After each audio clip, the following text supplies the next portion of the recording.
his head explodes. That was the end of him. So Shiva is always tricking the atheists. When he appears, for example, as Shankaracharya and teaches impersonalism, Mayavadi philosophy, then he actually is tricking the atheists into making offenses so that they go to hell. That's his job. So don't follow the Mayavadi impersonal philosophy, because that's a path to hell. If everything is one and we're all God, that means nothing is right or wrong, nothing is good or bad. Then we can do anything we want. After all, if you're God, you never have to say you're sorry, right? So just do whatever you want. Steal, lie, rape, kill, yeah, great fun, right? And then, of course, after that, they go to hell. So we see among the Mayavadis, the impersonalists, they have no standard of morality. They have no standard of conduct, no idea of right and wrong. And because of this, they go to hell. So Shankara is giving that bogus philosophy just for that reason. He was charged by the Lord. He was engaged by the Lord to do that. And the history of that is in the Padma Purana. And we've quoted that so many times too. There's another question? Are ecstatic symptoms a result of communication from the spiritual world?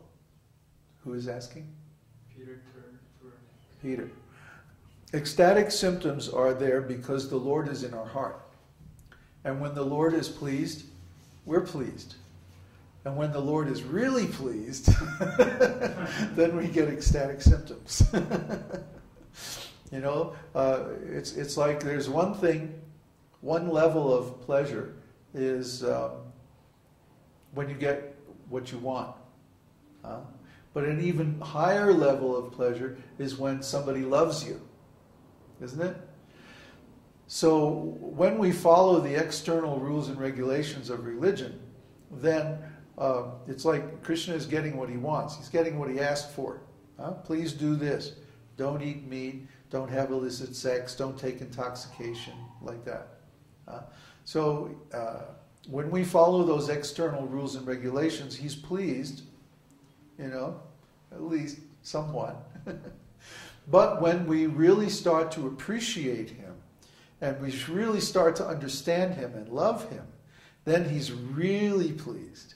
And when Krishna is really pleased, then we experience ecstatic symptoms because of overflowing joy. There's so much happiness that we can't contain it. Like crying uncontrollably? Like crying, laughing, dancing, singing, losing the voice, or becoming stunned. So these are all ecstatic symptoms that come from chanting the holy name. And as we become advanced in chanting more and more, these symptoms manifest in our hearts. That's how we know. In fact, there's a nice song, Gauranga bolite habe pulaka sharir, Hari Hari bolite nayane babe nir, which means, when will that day come when, simply by chanting the holy name of Lord Gauranga, I'll feel shivering in my body and I'll get goosebumps all over?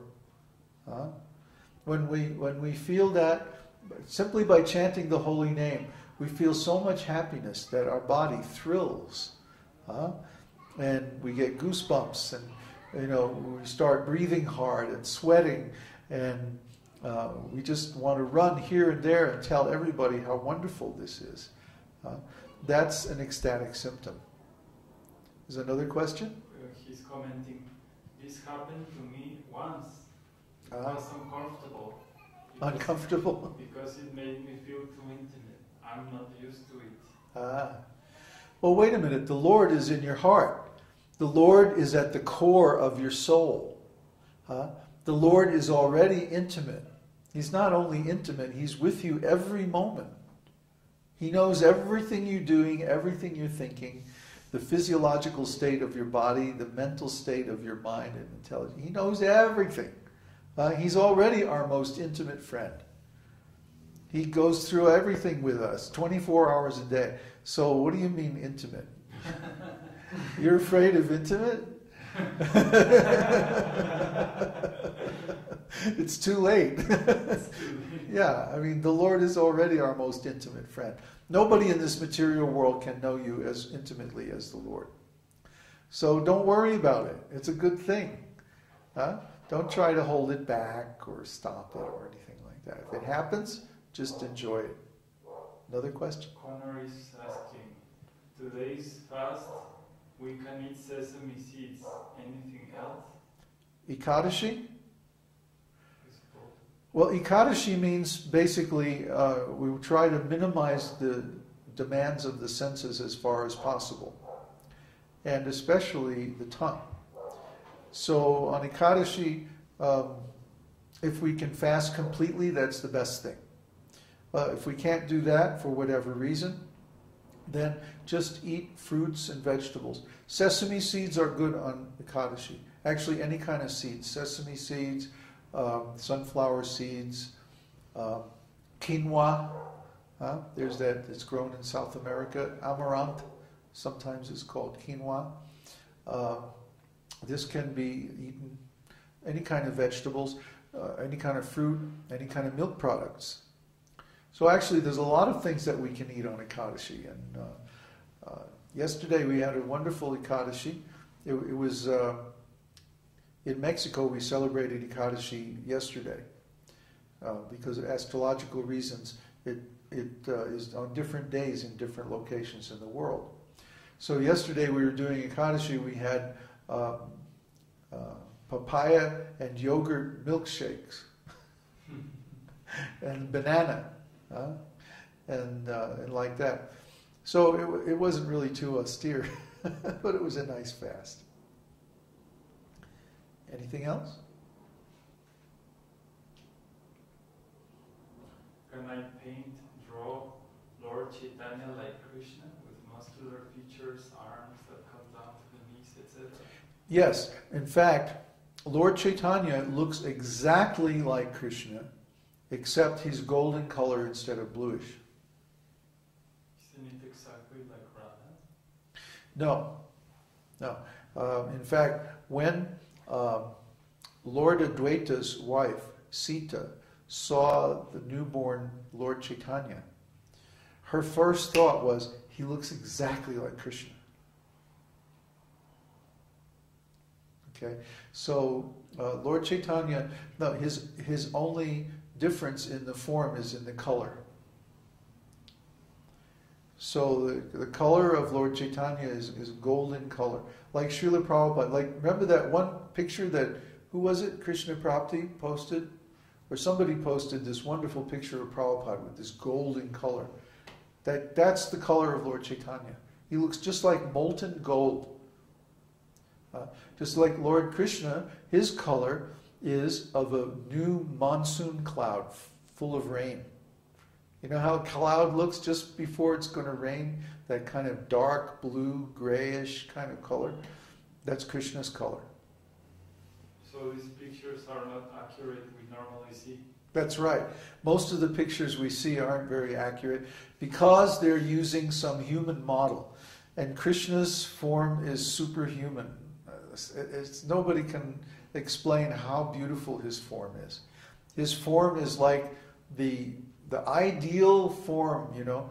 Like I wrote on the news group, it's similar to the form of Jesus in Michelangelo's Pietà.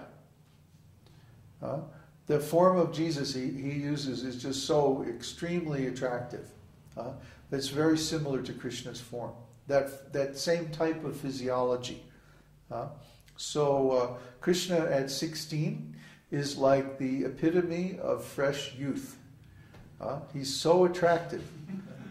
You know? He asks like superhero-ish? Not exactly superhero-ish. The superheroes, they tend to overemphasize the musculature, like Superman and like that. They make them Subtle too... superhero. What's that? Subtle superhero. Subtle superhero. They make him they make those superheroes look like they're all muscle, you know. But Krishna is more, it's hard to explain. More rasa. It's like he's thin, but he's muscular. Remember, Krishna is most attractive to young ladies. So the very same qualities that young ladies find attractive, you'll find those in abundance in Krishna.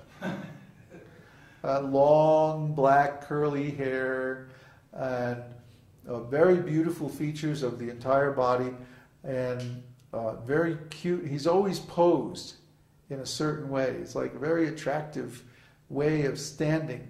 You know, he has an attitude. That's the thing that I think a lot of painters miss about Krishna, is that it's not just his form, it's also his attitude that's very attractive and beautiful. Very poetic. Like the most beautiful